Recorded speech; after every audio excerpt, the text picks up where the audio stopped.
Well, the U.S. and Iran continue to trade fire, but President Trump insists the ceasefire is still holding.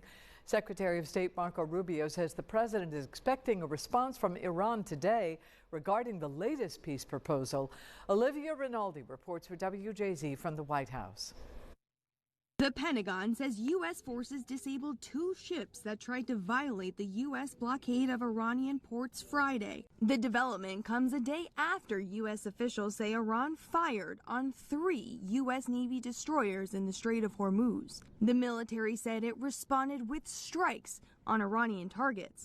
Iran claims the U.S. fired first. They trifled with us today. We blew them away.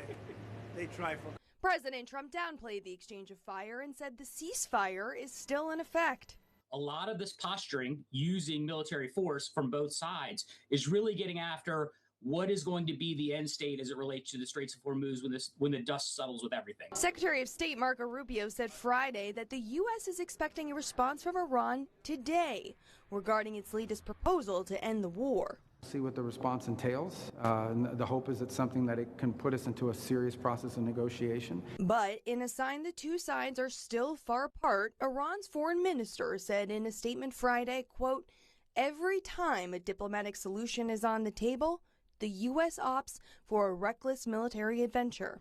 Now, complicating the negotiations is a report that Iran is trying to establish an agency to control and charge traffic in the Strait of Hormuz, which up until the war was considered international waters. That would be very problematic. That would actually be unacceptable. More than 1,500 vessels have been stuck in the strait since the start of the war. Olivia Rinaldi, CBS News, the White House.